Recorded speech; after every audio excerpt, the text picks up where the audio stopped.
Welcome to the WRAL Daily Download. I'm Luis Fernandez. We've been dealing with the drought in North Carolina for the past several months. While we're getting some much-needed rain, we're still in need of more, much more. Droughts like this one we're experiencing can cause large ramifications in the way we experience our summers. WRAL meteorologist Campbell and Holland have more. Even though we've seen some rain in the last week or so, I think everyone is just thinking about how dry it's been. You know, when you look at the rainfall data for RDU, and you've got to remember RDU has seen a lot more rain than some cities in our viewing area and a lot less than others. That's just the nature of how summertime storms work. But so far, when you look at just the summer data, we're running about 3 inches above normal for rainfall. We've had 8.6 inches of rain, the 11th wettest summer to date on average. And then you zoom out and you look at the whole year, and it's still the 6th driest year on record. We're still running about 6 inches below normal for rainfall. So even though we have seen a wetter couple of weeks here, we still have a lot of improvements to go, especially in terms of filling up the lakes. That takes a long time to fill up all of Falls Lake. Yeah, and I mean, it's been really crazy to see those pictures the last month or so of just how dry it is. I think I saw one over the weekend where it looked like a pasture or a field or something, the way the grass has grown in over the lake bed. And my family lives on a lake. I know how that goes. And the areas where my husband fishes, they are covered in grass and plants right now. It's really bizarre to see that. Even Falls Lake, for example, after we saw, a very wet start to the month of July. We had seen over 4 inches of rain. When you looked at the data, we still needed about 14 inches of rain to actually end the drought by the end of the month. So even though we've seen several inches of rain, the deficit is just massive. So we still have a long ways to go. Yeah, and when it comes to dryness versus heat, what's the relationship there? I mean, is it hotter because we haven't seen rain? So bear with me here because it's all going to sound like bad news for a minute. When we get to the end, I'll have good news about this for you, but it's actually making it hotter. Years with a major drought in North Carolina have hotter than normal summers. And when you look at the data from this year, it has been the first warmest. So first place for the warmest summer when you look at just the high temperatures. Our average high this summer has been 93 degrees at RDU, so that's a significant number. And then when you look at the average temperature, which is what we typically measure, the hottest and coldest with, we're in third place for the hottest summer. So it's been a hot summer. But then you look back at big drought years. 2007, we were running several degrees, I should say, about 3 degrees above normal that summer.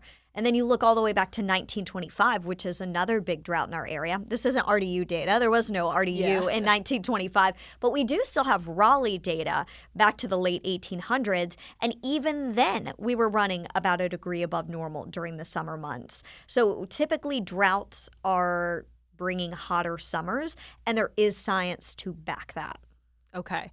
And what is the difference, I guess, in that temperature, like generally?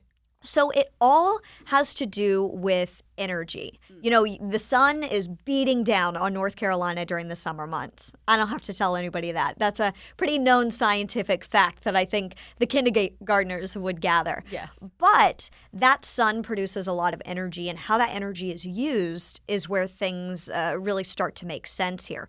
It takes 4 times as much energy from the sun to heat up air that has a lot of water in it. So if there's a lot of moisture, a lot of humidity in the air and the ground, it takes 4 times as much energy to actually warm that air up 1 degree. And because of that, when we have very wet patterns, it's a little bit harder to heat up and get those, triple-digit numbers in terms of the actual temperature. Of course, we always get there with the heat index. Right. But when you have dry air, you don't have to use any extra energy to heat up that. So basically 90% of the sun's rays are just heating up the air and heating up the ground. And so it's a lot easier to heat up dry air. And, when you think about this, it makes sense. Think of Arizona, how hot it gets there. And then Florida, it doesn't get as hot in Florida as Arizona, even though the heat index kind of evens it all out in the long run. But the reason why is because there's so much moisture typically in Florida. And this all comes back to some physics, and it is how it is the heat capacity of water versus air. And this is something that I'm not going to dive into physics for everybody. I don't want to put people to sleep, but I can say this in a way that I think everybody understands. You know how when you go to the beach in April or May, it can be really nice out. I mean, it can be 90 degrees, but the ocean temperature is chilly. yeah. Yeah. You don't want to get in yet usually unless you are a kid who just doesn't care. Right. So that's how this works. Basically, water, when you look at the ocean, it takes a lot longer to heat up than the air. So we're still warm at the beach those months, many days, but we don't typically warm up until a little bit later in the summer. And then the flip side is true in the fall. You can go to a fall beach trip and the ocean can be warmer than the air. You get into the ocean and you're like, this is great. It's still 80 degrees, but it's 60 degrees outside during the day. And that's kind of how it works, the difference in just how much energy it takes to heat up the air versus the water. Okay, yeah, that's interesting. I know I've definitely noticed that going to the beach in September versus like my beach trips in May. Yeah, it's definitely a big difference. And also, when you were talking about the difference in temperature and humidity, I was just in Mexico for a vacation a few weeks ago, and it was crazy how the temperature would be lower and then it'd step outside, and of course the humidity is so high, which I thought growing up in the South, in the southern United States, that I had an idea of what humidity is like, and then I went to Mexico. It's a totally different world there. That was the Yucatan, so obviously very humid there. Oh, yeah, especially this time of year. You know, peak humidity. Yes. But, I mean, that's why, people always say it's a different heat, dry heat versus wet heat. But it all comes down to energy, and our energy source is the sun, our vital energy source. Now, with the rain that we've seen recently, we're getting a break to some degree from the 4th of July 100-degree temperatures, but we kind of go back and forth. That's the thing about these summertime storms, is we're not getting a good system that comes and dumps a steady rain on everyone where we can really see progress as a whole. And when we're thinking about drought, we're not just thinking about, oh, it was a really wet day yesterday at my house. We're thinking about, all of our friends for all the counties in central North Carolina, and it's a little bit more complicated. But we're hopeful that we can get out of the drought. All right, are you ready for the good news that we have to share? So the good news is summers with drought do tend to be a little less humid. Okay. In the triangle. And, it's not a huge drop in humidity. I'll be honest with you. We only average dew points a degree or two lower than years without a big drought.